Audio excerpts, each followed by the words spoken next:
Graça e paz, queridos e amados irmãos, sejam todos bem-vindos à mente iluminada.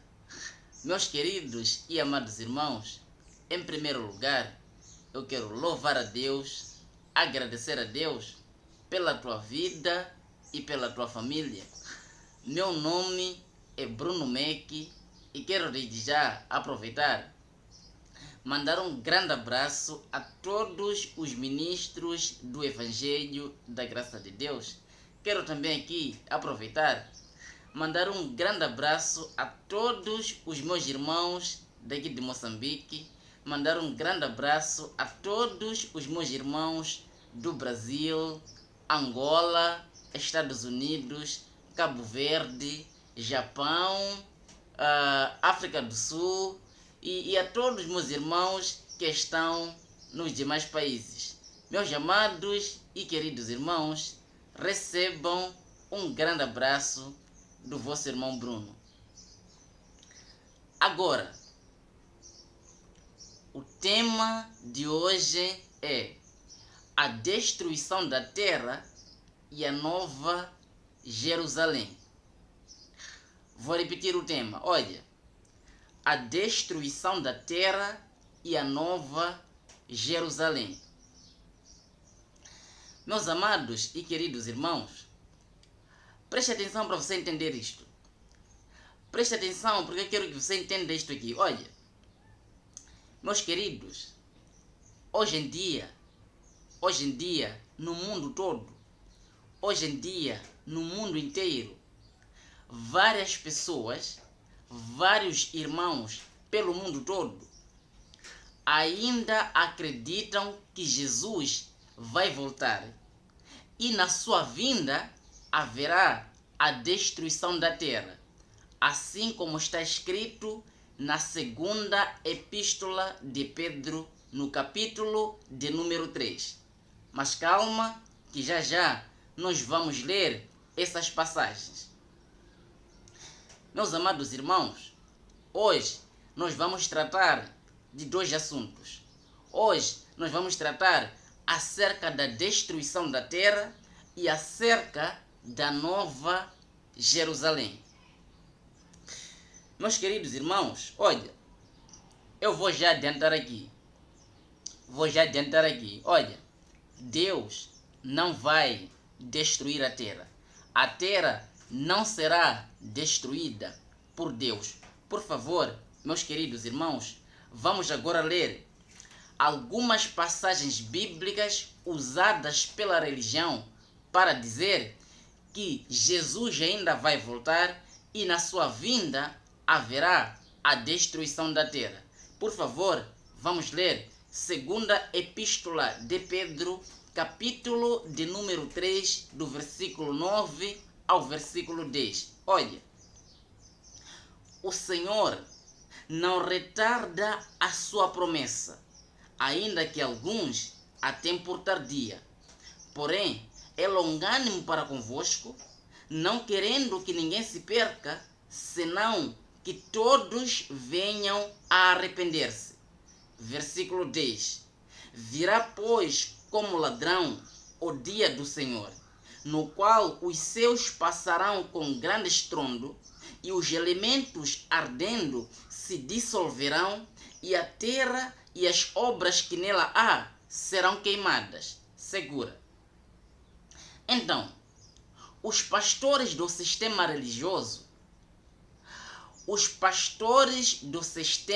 religioso, os teólogos, aqueles que se dizem conhecedores da palavra de Deus, eles pegam estas passagens aqui e aplicam nos dias de hoje.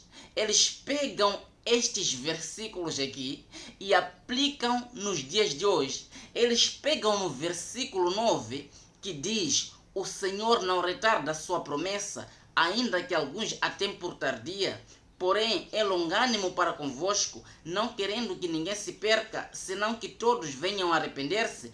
Pegam este versículo e explicam o seguinte. Eles dizem: Jesus ainda vai voltar. Jesus ainda não voltou até hoje, porque Jesus não quer que ninguém se perca. Se Jesus ainda não voltou até hoje, porque Jesus não quer que ninguém vá para o inferno. E eles concluem com este versículo dizendo o seguinte: Jesus ainda não voltou até hoje, porque ele quer que todo mundo venha a arrepender-se, assim como está escrito aqui no versículo 9 do capítulo 3 da segunda epístola de Pedro. Você entende?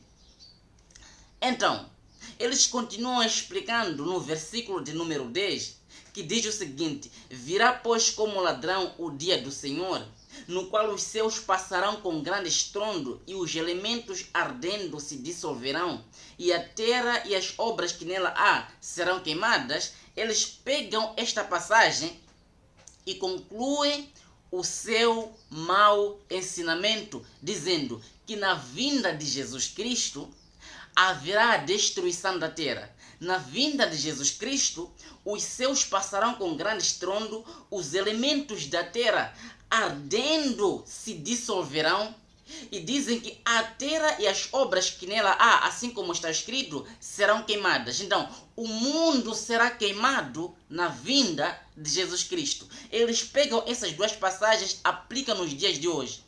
Você entende? É isso que se ensina dentro das chamadas igrejas. E o mundo está aí. O mundo está aí. Principalmente os irmãos religiosos estão aí sofrendo, sendo atormentados, vivendo aterrorizados por esse falso ensinamento dado pelos tais ditos pastores e estes teólogos por aí. Você entende? O mundo está aí aterrorizado, atormentado, esperando que todas essas coisas que estão aqui escritas se cumpram. O mundo entende que tudo isso que está escrito aqui no capítulo 3 da segunda epístola de Pedro um dia vai acontecer. Meus amados irmãos, preste atenção. Preste atenção no que eu vou lhe dizer aqui. Todo o ensino acerca da vinda de Jesus Cristo, baseado na segunda epístola de Pedro, no capítulo 3, é tudo mentira.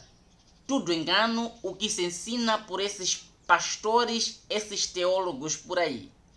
Meus queridos, hoje eu vou te explicar o que realmente o apóstolo Pedro estava tratando aqui no capítulo 3 da segunda epístola de Pedro.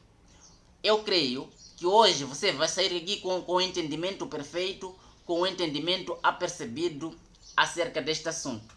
Por favor, preste atenção. Preste atenção para você entender isto aqui.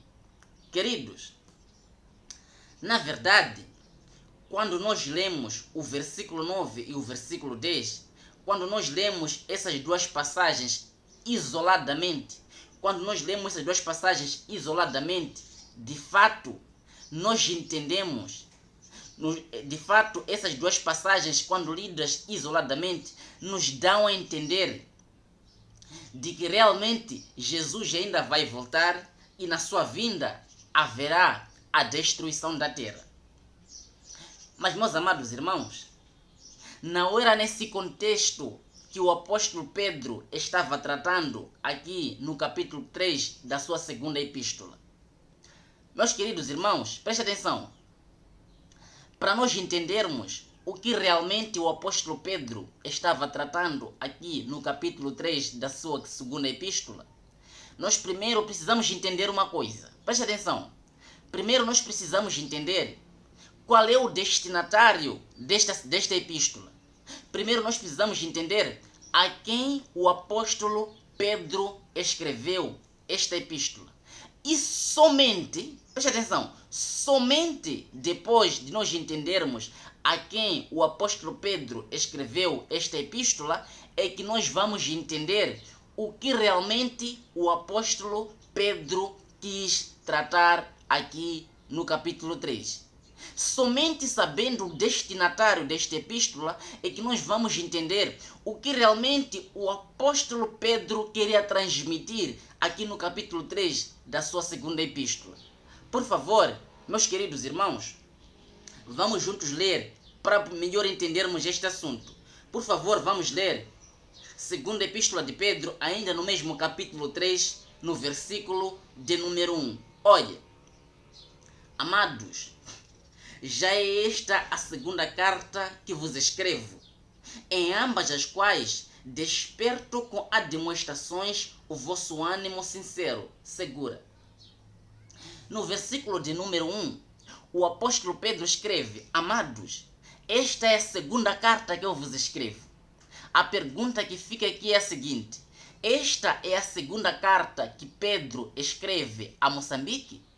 Esta é a segunda carta que Pedro escreve ao Brasil? Esta é a segunda carta que Pedro escreve a Angola? Esta é a segunda carta que Pedro escreve a Estados Unidos, Canadá, África do Sul, Cabo Verde, Uganda? Esta é a segunda carta que Pedro escreve a toda a humanidade? É isso? Claro que não. Então, primeiro nós precisamos entender a quem Pedro escreve esta segunda carta. E para entendermos isto, nós precisamos ler a primeira epístola de Pedro, no capítulo de número 1 e no versículo de número 1. Por favor, meus amados irmãos, vamos juntos ler. Olha, Pedro, apóstolo de Jesus Cristo, aos judeus santos peregrinos que estão dispersos no Ponto, Galácia, Capadócia, Ásia e Bitínia. Você entende? Então, eis aí o destinatário das duas epístolas do apóstolo Pedro. O apóstolo Pedro, ele não escreveu as suas epístolas para toda a humanidade. O apóstolo Pedro não escreveu as suas epístolas para todo o mundo. O apóstolo Pedro escreveu a sua epístola somente para os judeus, assim como ele deixou registrado no capítulo de número 1 e versículo de número 1, na sua primeira epístola. Você entende? Ele diz que Pedro, apóstolo de Jesus Cristo, aos judeus santos peregrinos que estão dispersos no Ponto, Galácia, Capadócia, Ásia e Bitínia. Você entende? Então, estas duas epístolas eram somente para os judeus e não para toda a humanidade. Você entende isto? Então, meus amados irmãos, agora que já sabemos a quem as epístolas de Pedro foram escritas, vamos voltar para a segunda epístola de Pedro, no capítulo de número 3, para podermos entender o que realmente Pedro queria transmitir aqui no capítulo 3 da sua segunda epístola. Meus amados irmãos, a segunda epístola de Pedro levanta um terror psicológico na vida das pessoas que pertencem à religião. A segunda epístola de Pedro, capítulo 3, é usado para atormentar pessoas, é usado para aterrorizar as pessoas. Hoje, nós vamos desfazer todo o engano imposto pelos esses falsos profetas e falsos pastores, esses falsos teólogos do que eles ensinam por aí, baseando-se aqui no capítulo 3 da segunda epístola de Pedro. Preste atenção para você entender isto aqui. Vamos ler agora segunda epístola de Pedro, capítulo de número 3, começando do versículo de número 1. Vamos entender o que Pedro realmente quer tratar aqui. Olha, amados, já é esta a segunda carta que eu vos escrevo. Segunda carta que Pedro escreve aos judeus e não a todo mundo. Isto já está claro. Continuando. Em ambas as quais desperto com admoestações o vosso ânimo sincero.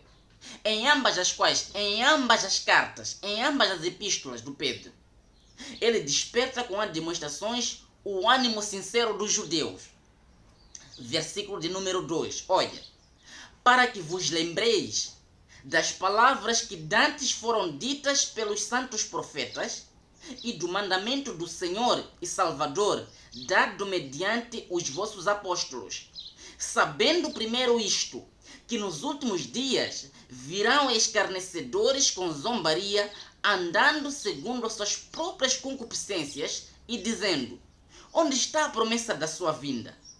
Porque desde que os pais dormiram, todas as coisas permanecem como desde o princípio da criação. Segura. O apóstolo Pedro, ele diz: eu escrevo ambas as epístolas para que vos lembreis do que dantes foi dito pelos santos profetas e pelos vossos apóstolos. Segura. Atenção, preste atenção, olha. Os santos profetas, desde que Deus estabeleceu a primeira aliança, todos os santos profetas que Deus levantou, eles falaram somente ao povo judeu. Todos os santos profetas que Deus levantou não falaram para toda a humanidade. Os santos profetas falaram somente aos judeus. Você entende? É por isso que o apóstolo Pedro escreve aqui no versículo 2, para que vós vos lembreis do que dantes foi dito pelos santos profetas. Quem ia lembrar o que foi dito pelos santos profetas? Somente os judeus. Você entende? E não todo mundo.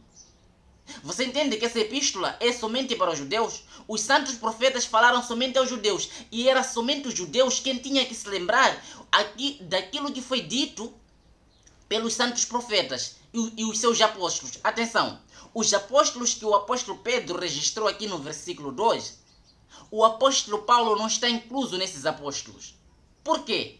Porque o apóstolo Paulo não pregou aos judeus. Porque o apóstolo Paulo não era ministro do evangelho da circuncisão, assim como Pedro e os 12 apóstolos. Você entende? Então, Pedro, assim como os outros apóstolos da circuncisão, pregaram somente aos judeus. Você entende? Assim como os santos profetas pregaram somente aos judeus. E quando Pedro disse para que vos lembreis, era para que os judeus se lembrassem daquilo que dantes foi dito pelos santos profetas. Profetas estes que pregaram somente aos judeus e não a toda a humanidade.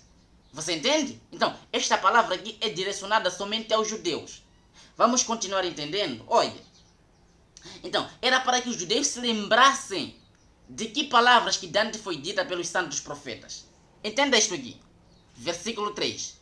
Sabendo primeiro isto, que nos últimos dias virão escarnecedores com zombaria, andando segundo as suas próprias concupiscências, dizendo, onde está a promessa da sua vinda? Porque desde que os pais dormiram, todas as coisas permanecem como desde o princípio da criação. Entenda. Pedro escreve isto para que os judeus se lembrassem daquilo que foi dito pelos santos profetas. Os santos profetas, eles profetizaram. Entenda. Os santos profetas, eles profetizaram que nos últimos dias virão escarnecedores andando segundo as suas próprias concupiscências, e esses escarnecedores virão com zombaria. Esses escarnecedores vão zombar da vinda de Cristo, dizendo, onde está a promessa da sua vinda? Ele prometeu que ia vir até hoje, por que ele ainda não veio?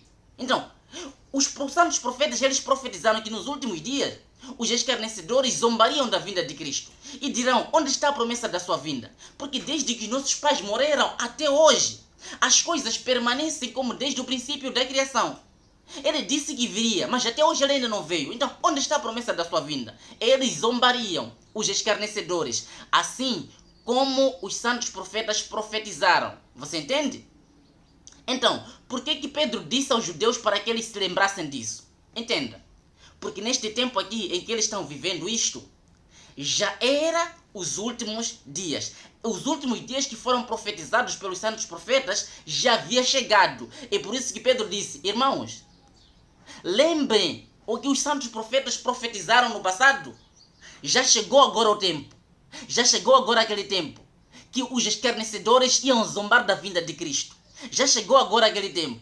Você entende? Então, lembre-se daquilo que eles disseram. Então, eles tinham que se lembrar, porque aquele tempo já era os últimos dias. Você entende? Preste atenção, olha, queridos, essa epístola foi escrita por volta do ano 66 da Era Comum. E no ano 66 já era os últimos dias profetizado pelos santos profetas. Você entende isto? Então, eram os últimos dias por quê? Porque eram os últimos dias porque já estava próximo à vinda de Cristo. Eram os últimos dias porque já estava às portas à volta de Cristo. Você entende? Por favor, vamos continuar lendo para você entender. Versículo de número 5. Olha. Pois eles de propósito ignoram isto, que pela palavra de Deus já desde a antiguidade existiram os céus e a terra, que foi tirada da água e do meio da água subsiste, pelas quais coisas pereceu o mundo de então, afogado em águas. Mas os céus e a terra de agora, pela mesma palavra, têm sido guardados para o fogo, sendo reservados para o dia do juízo e da perdição dos homens ímpios. Segura. Aqui o apóstolo Pedro está fazendo uma analogia. Preste atenção. O apóstolo Pedro está fazendo uma analogia. Uma analogia do episódio do dilúvio e o dia do juízo. Uma analogia do episódio do dilúvio e o dia do juízo. Pedro diz, assim como o mundo de então pereceu em água, o mundo lá do episódio do dilúvio pereceu em água, o mundo também no dia do juízo vai perecer no fogo. Por isso que ele escreveu, mas os céus e a terra de agora têm sido aguardados para o fogo. Preste atenção, aqui está a chave para você entender o capítulo de número 3 da segunda epístola de Pedro. Olha, quando ele disse que os céus e a terra de agora têm sido guardados para o fogo, isto aqui não é no sentido literal. Isto aqui não é ao pé da letra, não é no sentido literal. Por que isto aqui não é no sentido literal? Porque que quando Pedro escreveu, mas os céus e a terra de agora têm sido aguardados para o fogo, não é no sentido literal. Entenda. Porque Deus fez um pacto com o homem. Porque Deus fez um pacto com o homem de que ele nunca mais ia destruir a terra depois do episódio do dilúvio. Por favor, vamos ler Gênesis, capítulo de número 9, a partir do versículo 8 até o versículo de número 12. Olha isto. Disse também Deus a Noé e a seus filhos com ele: eis que eu estabeleço o meu pacto convosco e com a vossa descendência depois de vocês, e com todo ser vivente que convosco está, com as aves, com o gado e com todo animal da terra, com todos os que saíram da arca, sim, com todo animal da terra. Sim, estabeleço o meu pacto convosco, não será mais destruída toda a carne pelas águas do dilúvio, e não haverá mais dilúvio para destruir a terra. E disse Deus: este é o sinal do pacto que firmo entre mim e vós, e todo ser vivente que está convosco por gerações perpétuas. Presta atenção. O pacto que Deus fez depois do episódio do dilúvio foi de que Deus não ia mais destruir a terra. E este pacto prevaleceu. Este pacto duraria por gerações perpétuas. Presta atenção. Gerações perpétuas. Gerações que iam se suceder para sempre. Gerações que iam se suceder para sempre. Viria a geração e a geração. Viria a geração e a geração. Viria a geração e a geração. Mas a terra, ela permaneceria para sempre. Assim como diz em Eclesiastes, capítulo de número 1. Vamos ler. Eclesiastes, capítulo de número 1, versículo de número 4. Presta atenção. Olha. Uma geração vai-se e outra geração vem. Mas a terra permanece para sempre. Você entende? Então, Deus fez um pacto com o homem de que ele nunca mais destruiria a terra depois do episódio do dilúvio. Você entende? Ele diz que esta geração vai permanecer por gerações perpétuas. Uma geração viria, outra geração iria. Uma geração viria, outra geração iria. Mas a terra permaneceria para sempre. E é assim que vai acontecer. Porque Deus não é homem para que minta e nem um filho do homem para que se arrependa. Você entende? Deus estabeleceu um pacto com o homem e assim será. A terra jamais será destruída. Você entende? Então, voltando para a segunda epístola de Pedro, no capítulo 3, vamos entender isto, que hoje nós vamos entender perfeitamente isto. Eu creio que os irmãos vão sair daqui com o entendimento perfeito acerca deste assunto e não serão mais enganados pelos falsos pastores e falsos profetas quando ensinam acerca da vinda de Cristo e que a terra será destruída. Vamos entender isto para entendermos também acerca da Nova Jerusalém, que descia do céu. Por favor, segunda epístola de Pedro, ainda no capítulo 3, no versículo de número 7. Quando ele diz, mas os céus e a terra de agora têm sido guardados para o fogo, sendo reservados para o dia do juízo e da perdição dos homens ímpios, Isto aqui, meus queridos irmãos, não era no sentido literal. Isto aqui era uma força de expressão, era uma linguagem de figura para fazer entender os judeus o quão terrível seria o dia do juízo, para fazer entender os judeus o quão terrível seria o despejar da ira de Deus sobre aquele povo. Você entende isto? Isto não é no sentido literal, porque o juízo, meus irmãos amados, ocorreu no ano 70. Esta epístola foi escrita por volta do ano 66 da Era Comum e 4 anos depois houve o juízo de Deus lá em Jerusalém. E lá em Jerusalém, meus amados, nenhum céu pegou fogo, nenhuma terra pegou fogo. Isto era uma linguagem de figura, isto era uma força de expressão para mostrar aos judeus o quão terrível seria o dia do Senhor, para mostrar aos judeus o quão terrível seria o despejar da ira de Deus sobre aquele povo. Você entende isto? E o apóstolo Pedro, ele continua na sua força de expressão, explicando no versículo 8 o seguinte, presta atenção, olha. Mas vós, amados, não ignoreis uma coisa, que um dia para o Senhor é como 1000 anos, e 1000 anos é como um dia. Segura. Pedro disse, um dia para o Senhor é como 1000 anos, e 1000 anos é como um dia. Isto era uma força de expressão. Uma força de expressão para fazer entender aos judeus que a vinda do Senhor não retarda, que a promessa do Senhor estava quase acontecendo, que a vinda de Cristo estava quase próxima, estava quase acontecendo. E por isso que no versículo 9, os versículos que lemos no início da mensagem, por favor, vamos ler para você entender o seguinte, olha, o Senhor não retarda a sua promessa. Você entende? Que o que foi dito no versículo 8, um dia para o Senhor é como 1000 anos, e 1000 anos como um dia, ele estava a tentar fazer entender aos judeus que estava próximo à promessa, próximo à vinda de Jesus Cristo.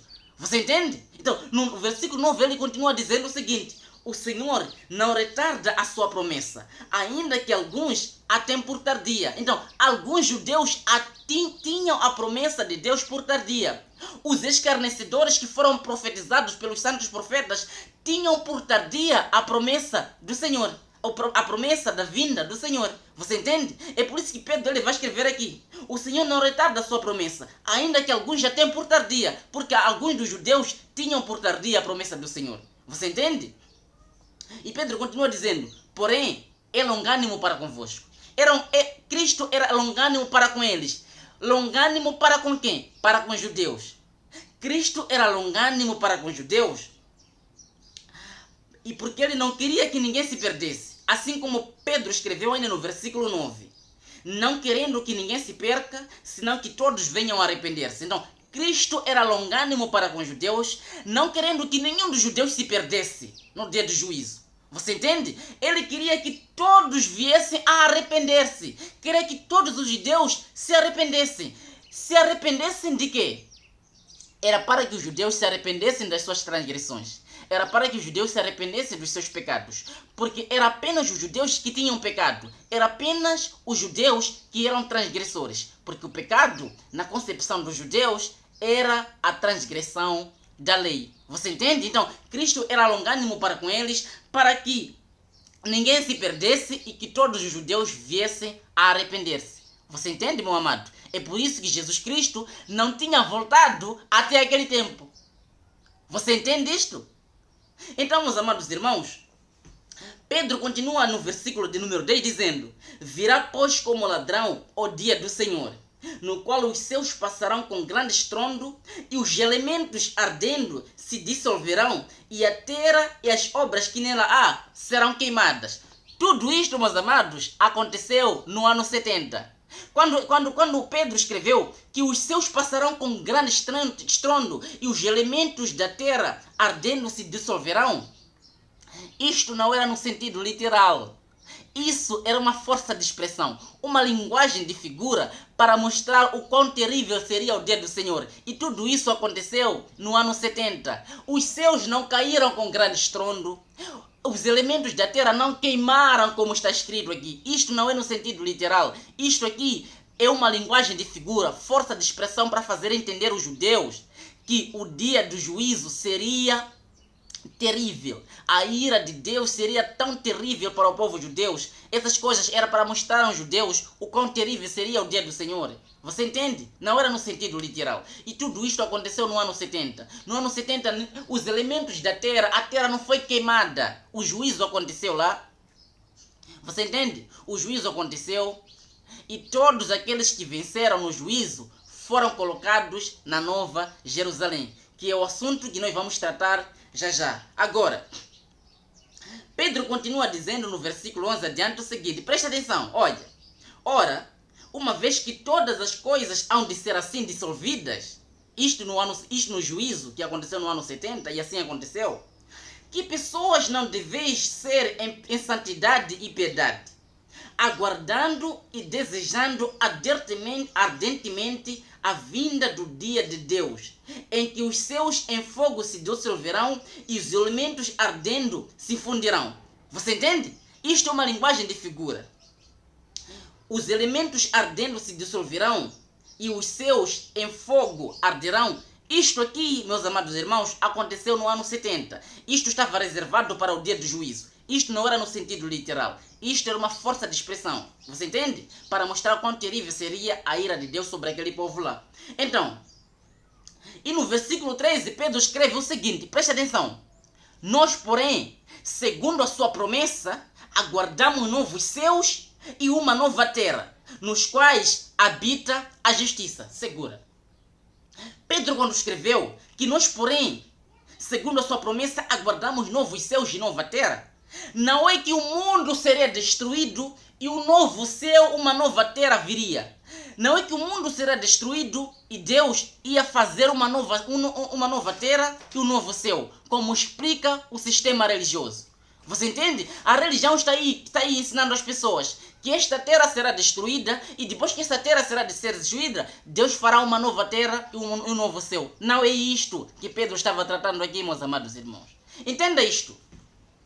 Os novos céus e nova terra aqui é a mesma linguagem de figura que o apóstolo João escreveu lá em Apocalipse. A Nova Jerusalém. Os novos céus e nova terra e a Nova Jerusalém quer dizer a mesma coisa. Não quer dizer um novo céu, não quer dizer uma nova terra. O novo céu e nova terra e a Nova Jerusalém quer dizer um novo pacto, quer dizer uma nova aliança. Por favor, meus queridos, vamos ler Apocalipse, capítulo de número 21, do versículo de número 12. Apocalipse, capítulo de número 21, do versículo 1 ao versículo 2. Olha isto. Escrevendo o apóstolo João. Olha, e vi um novo céu e uma nova terra. Isso, João, é uma visão. E vi um novo céu e uma nova terra, porque já se foram o primeiro céu e a primeira terra, e o mar já não existe. Versículo 2. E vi a santa cidade, a Nova Jerusalém, que descia do céu, da parte de Deus, adereçada como uma noiva ataviada para o seu noivo. Segura. O apóstolo João aqui na ilha de Patmos, ele foi arrebatado em visão. Numa visão, ele viu o novo céu, nova terra, a Nova Jerusalém, que não é no sentido literal. Isto aqui significava um novo pacto, uma nova aliança. O apóstolo João, ele estava vendo uma visão que aconteceria no ano 70. Atenção, o apóstolo João está vendo esta visão não no ano 70, antes do ano 70. Isto na ilha de Patmos, no ano 68. Você entende? Está vendo esta visão de algo que aconteceria no ano 70. Quando o templo lá em Jerusalém seria destruído. Você entende? E com a destruição do templo lá em Jerusalém, o novo pacto, a nova aliança seria estabelecida por completo. Estabelecida por completo por quê? Porque Jesus Cristo na cruz do Calvário acabou com a lei espiritual e a lei física ainda permanecia. A lei física ainda estava em vigor. E esta lei física